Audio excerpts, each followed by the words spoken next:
She was 44 years old, and by the first frost of that year she had nothing left to call her own but a wooden trunk, a morning dress gone thin at the elbows, and $9.40 sewn into the hem of her petticoat where no thief could find it easily. Her husband's own brother, Silas Kestrel, had put her out of the house she had scrubbed and loved for 11 years, waving a paper before the circuit judge that claimed a debt her late husband had supposedly owed him. Though anyone who had known Daniel Kestrel knew, he owed no man a cent he hadn't already paid twice over. With that $9.40, and nowhere left in Cedar Hollow, Wyoming Territory, that would take her in for long, she walked to the shuttered livery at the edge of town, where the county was auctioning off the last belongings of a blacksmith who had died alone that winter, and there she paid a stranger's pocket change, a single dime, tossed to her almost as a joke, for a blind old sheepdog nobody wanted, and the ragged quilted bed that came with him because no one else would touch it. It seemed, to everyone watching, the most foolish purchase a ruined woman could make. But sewn into the lining of that filthy, moth-eaten bed was something that would not only save her life, but would return to an entire town what had been quietly, patiently stolen from it for years. Settle in, and let us tell you the story of Aurelia Wren Kestrel. If you are watching this from a place that has ever felt forgotten, overlooked, or written off by the people who were supposed to protect it, tell us in the comments. We would love to hear where you're joining us from tonight. Aurelia had not always been a woman with nothing. She had been raised, in the years before the war, in a narrow clapboard house in western Missouri by her grandmother, Aurelia Wren, a seamstress and quilter whose hands, gnarled as old root wood, could take a basket of rags that other women had thrown out and turn them, thread by careful thread, into something warm enough to save a child's life through a hard winter. Aurelia had no patience for waste, and even less for despair. "Nothing is ruined until you decide it is," she used to say, snapping a length of thread between her teeth. "It's only waiting for someone with eyes to see what it's for."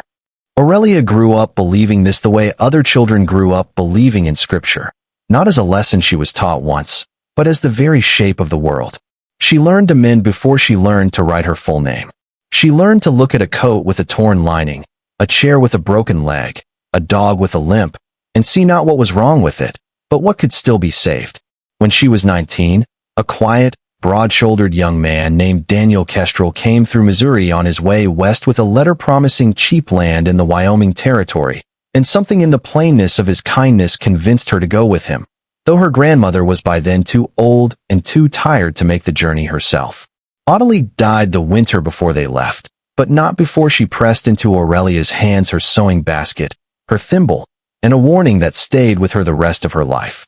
There will be men, dear girl, who look at a woman alone and think they see nothing worth protecting. Don't you ever believe them. And don't you ever let them convince you that what you've built with your own two hands belongs to somebody else just because they say it does, loudly enough, in front of enough people. Cedar Hollow, when they arrived in the spring of 1871, was barely a town at all, a scatter of sod houses and one dry goods store clustered around a spring-fed creek that ran, in those years, clean and generous through the whole valley. Daniel took up a homestead claim on 60 acres north of the creek, and Aurelia set up a mending trade out of their front room, taking in torn trousers and split boots and worn-through petticoats from families who had little enough money to spare and even less patience for waste. She became, over the years, something like the town's quiet conscience on the matter of value, the woman who could look at a dress 3 seasons out of fashion and turn it, with careful unpicking and clever piecing,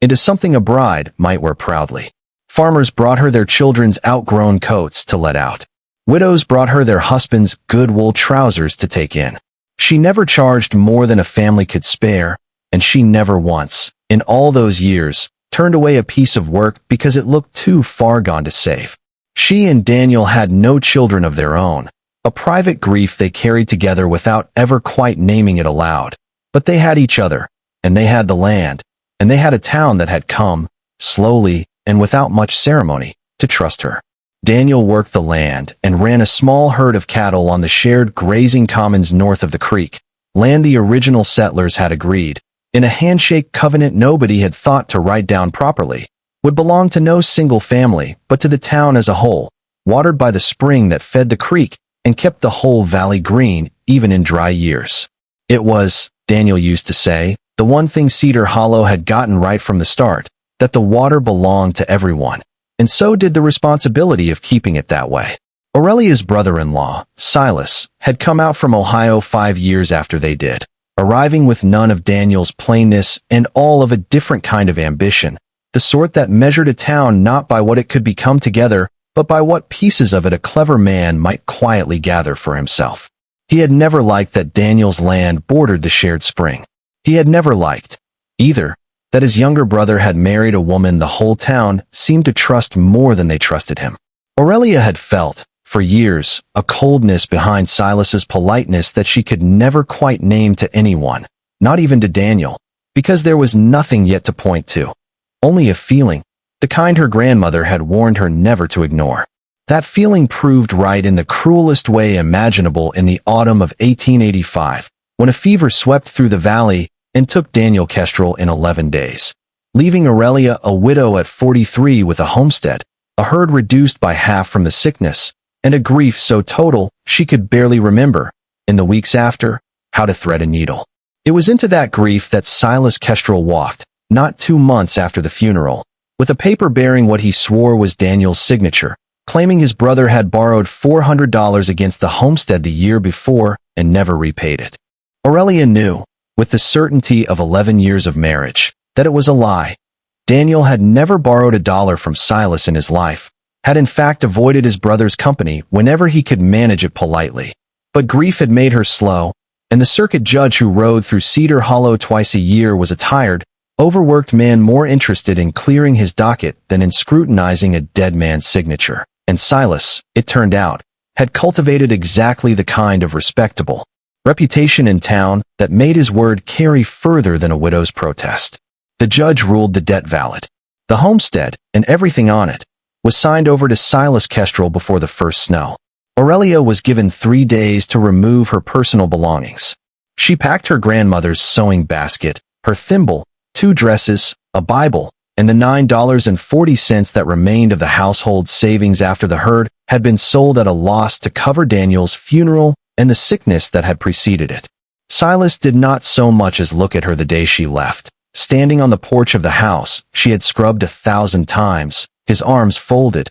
his face arranged into an expression of practiced regret that fooled absolutely no one who had ever truly known him. The women of Cedar Hollow who had once brought her their mending now looked at her with pity, which was its own kind of cruelty, and a few doors that had always opened easily to her now opened more slowly, or not at all, because a woman with nothing was, to some people, a woman who might become a burden, and burdens were easier to avoid than to help. She spent 2 nights in the back room of the church, by the grace of a young minister new enough to town not to fully understand the politics of the situation, and on the 3rd day, with winter coming hard and fast down off the mountains, and no clear notion of where she would sleep next, she heard that the county was auctioning off the belongings of Ezra Bell, the town blacksmith, who had died alone in his shop the previous February and left no kin that anyone could locate. It was, the auctioneer's notice said, mostly junk, tools too worn to sell for much, a few broken harnesses,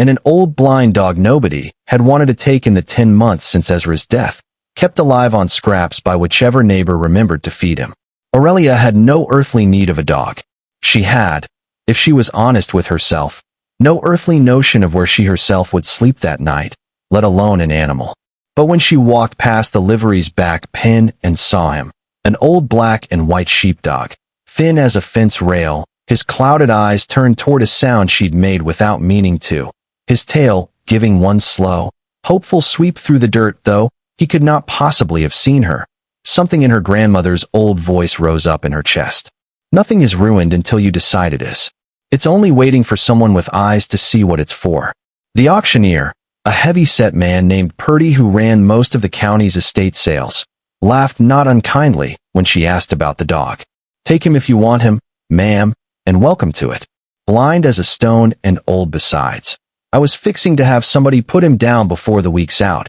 if truth be told, on account of nobody'll bid on a blind dog, and I can't be feeding him out of my own pocket forever. He held out his hand almost as a formality. Call it a dime, so the ledger balances, and he's yours, bed and all. Nobody'll want that filthy old thing either. He gestured to a lumpy, quilted dog bed shoved into the corner of the pen, gray with dirt and years, one corner chewed ragged, the stitching along its edge coming loose in a dozen places. Aurelia paid the dime. She did not know, standing there in the cold with the last of her money and an old blind dog leaning trustingly against her skirts, that she had just made the wisest purchase of her entire life. She named him Nothing New. Purdy told her the dog had answered to Samson for as long as anyone in town could remember. Ever since Ezra Bell had taken him in as a half-starved pup some dozen years back, and Aurelia saw no reason to strip an old creature of the one thing that was still entirely his own. That first night, with no roof of her own to offer him, the minister's wife took pity and let them both sleep in the woodshed behind the church,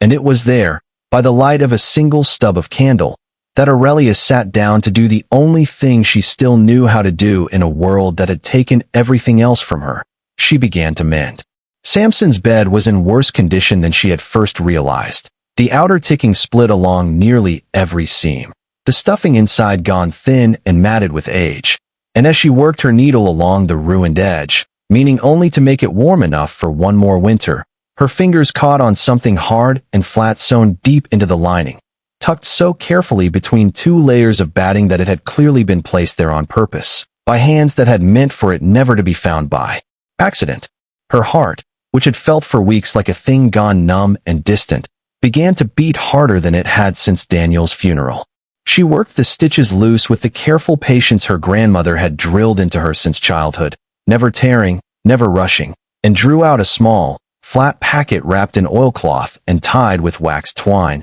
dry and undisturbed as the day it had been sewn inside. Her hands trembled as she untied it. Inside was a letter, the ink faded but legible, written in a blacksmith's careful, unpracticed hand. A rough pencil map of the spring at the north end of the valley, with several parcels marked and initialed, a folded legal document bearing a county seal, and, wrapped separately in a scrap of chamois leather, a small tin containing what she would later count as nearly $60 in gold dust and coin, saved a pinch at a time over what must have been years. The letter was dated the November before Ezra Bell's death, and it began, in the plain, unadorned way of a man who had never written many letters in his life. To whoever finds this, if I am gone and cannot say it myself, I have hidden this where I trust it will only be found by someone with the patience to look, because Samson never let a soul near his bed that meant him harm, and I reckon that's as good a judge of character as any I've known.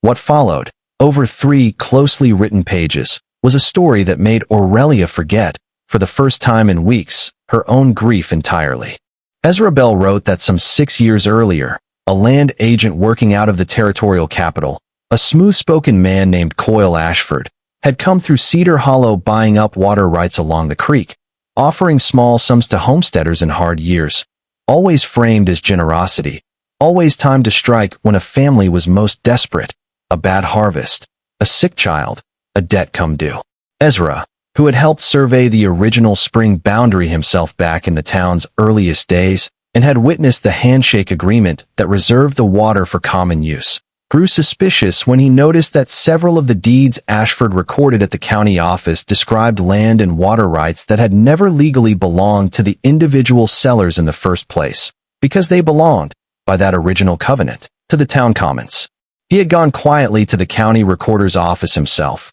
copied down what he could, and begun to understand that someone in town, someone with standing enough to be trusted, someone who knew which families were vulnerable and when, had been feeding Ashford information and taking a cut of every transaction, slowly and legally, on paper thick with official language, stripping Cedar Hollow of the very water that had made it worth settling in the first place. He had not been able to prove who that someone was, not with certainty, not in a way a judge would credit over a respectable man's word, but he had written down every date, every name, every parcel he could piece together, and hidden the proof, along with the little money he had managed to save toward digging a second town well as insurance against the day the spring might finally be lost, in the one place he trusted absolutely, sewn into the bed of the one creature who had never once, in all his years, lied to him or left him. Aurelia sat in the candlelit woodshed with Samson's graying head heavy and warm against her knee,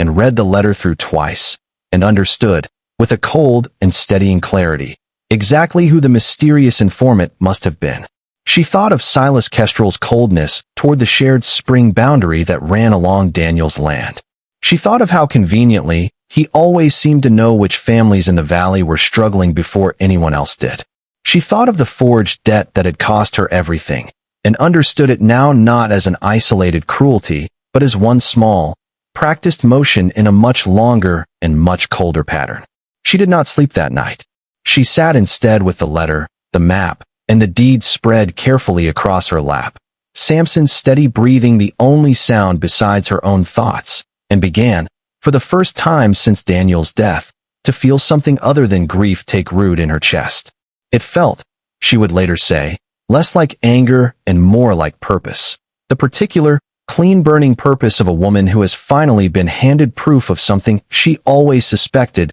but was never believed about. The document with the county seal, once she had studied it by daylight and confirmed its language with the minister, who had trained briefly as a law clerk before taking up the pulpit, turned out to be the original recorded reservation of the spring and its immediate watershed as common land, filed in the earliest days of the settlement and signed by 6 of the founding homesteaders, Ezra Bell among them. It should have made every subsequent private sale of water rights along that stretch of creek legally void. But the copy on file at the county recorder's office, Ezra's letter explained, had gone mysteriously missing from the ledger sometime in the past several years. Misfiled, the clerk had claimed, when Ezra went looking for it, though Ezra suspected it had simply been removed. This was the only surviving copy. Aurelia understood, sitting there with Samson's blind, trusting face turned toward her, that she was holding in her 2 hands the only thing standing between Cedar Hollow and the quiet,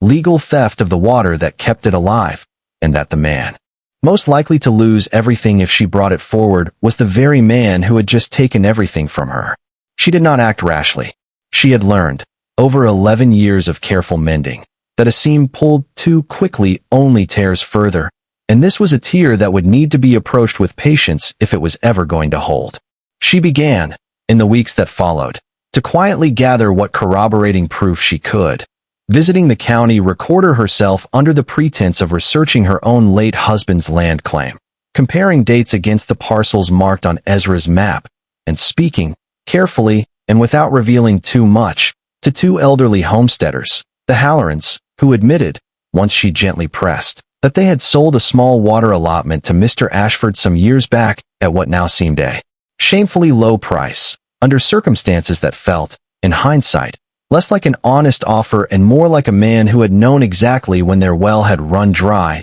and exactly how little they had to bargain with. Word travels in a small town whether a woman wants it to or not, and it was not long before Silas Kestrel learned that his brother's widow, whom he had assumed thoroughly and permanently dealt with, was asking pointed questions about old water deeds and spending an unusual amount of time at the county recorder's office with an old blind dog trotting faithfully at her heels. He came to find her himself one gray afternoon outside the mending shop she had, by then, begun to reopen in a borrowed back room, his politeness worn thinner than she had ever seen it. He told her, in a voice pitched low enough that passers-by would not hear but sharp enough that she would not mistake his meaning, that a woman in her position would do well to remember how quickly a town's goodwill could turn, and how little protection an unmarried widow with debts to her name actually had. He suggested, not quite as a threat and not quite as anything else, that perhaps the mangy old dog she'd taken in ought to be put down properly,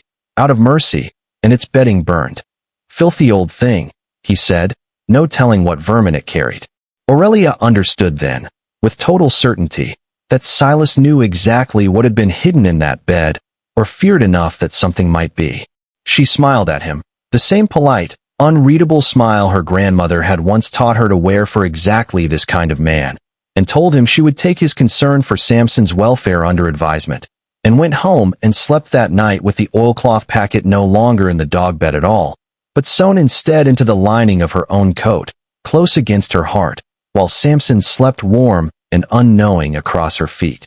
The town, when she finally brought her evidence forward at a public meeting called by the minister and 2 of the more respected ranchers, was slow and uneasy to believe her at first, Silas Kestrel had spent years cultivating a reputation as a careful, generous man, while Aurelia arrived at that meeting as she was, a widow in a mended dress with an old blind dog beside her and a story that sounded, to ears and used to hearing women accuse prominent men of anything, almost too neatly damning to be entirely true. But she had not survived 11 years of careful mending by rushing her work, and she laid it out patiently, piece by piece, the way her grandmother had taught her to piece a quilt. Ezra's letter first, then the map, then the original reservation document with its 6 founding signatures, then the Hallorans, standing reluctantly, but honestly beside her to confirm what they had told her privately, and finally a comparison, arranged with the minister's help, between the handwriting on the forged debt note that had cost her the homestead and a genuine letter Silas had once written to the church building committee, the loops and slants of certain letters matching with an exactness that made even the most skeptical rancher in the room go quiet. Silas Kestrel denied everything, loudly and at length, and accused Aurelia of grief madness, of forgery herself, of using a dead man's ramblings and a blind dog's ragged betting to try to steal back a homestead she had legally lost. But the room had already begun, seam by seam, to turn against him, and when the circuit judge returned to Cedar Hollow that spring and was presented with the original reservation document, filed properly this time and witnessed by half the town, he had no honest choice but to void every water rights transaction Ashford's agent had recorded along that stretch of creek in the past 6 years, restoring the spring to common ownership exactly as the founders had intended, and to reopen, given the clear evidence of a forged signature, the matter of Daniel Kestrel's supposed debt to his brother. It came out, in the weeks that followed, exactly as Aurelia had come to suspect. Silas had been feeding information to Coyle Ashford for years, taking a quiet commission on every parcel of water rights he helped steer into Ashford's hands, timing each approach to strike families at their most desperate, and forging the debt note against his own brother's estate not out of any real grievance, but simply because a grieving widow alone on a well-watered homestead had looked, to a man like Silas, like the easiest kind of opportunity. He was not hanged, nor jailed for long. Frontier justice in a small territory rarely moved with the thoroughness people might wish for in hindsight,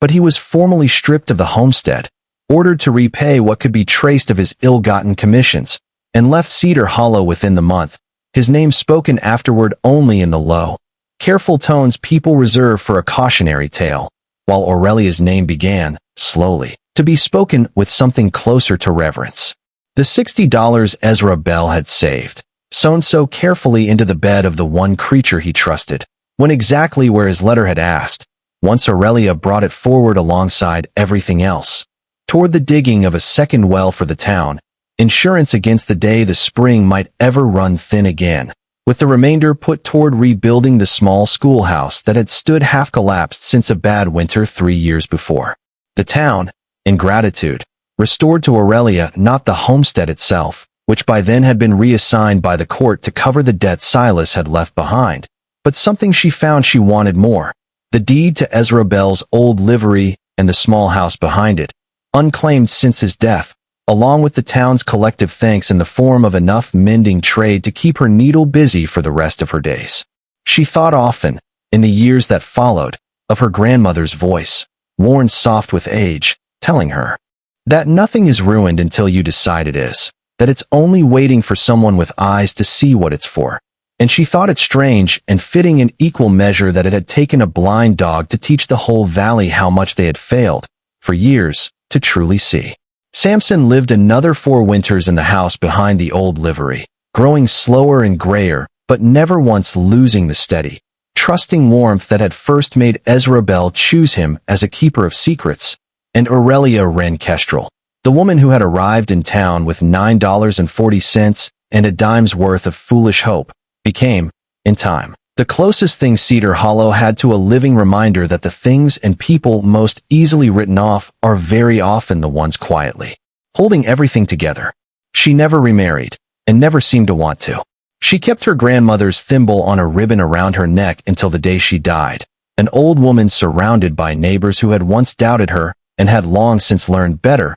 and she kept, too, a small wooden marker out behind the livery, where Samson was buried beneath the same spring-fed creek he had once, in his own quiet way, helped save. Cedar Hollow's water still ran clear through that valley long after her own name had passed from memory into legend, and those who told her story afterward always ended it the same simple way, that a woman with nothing had bought a dying man's blind old dog for a single dime, and in doing so had bought back, for an entire town, everything that had ever truly mattered. Thank you for spending this quiet hour with Aurelia and with Samson, and with the whole forgotten valley of Cedar Hollow. If her story moved you, we would be grateful if you'd share it with someone who needs a reminder that value is rarely loud and rarely obvious, and is very often hiding in the last place anyone thought to look. We'd love to know, what is a time you found real worth in something, or someone, that everyone else had already written off? Tell us in the comments below.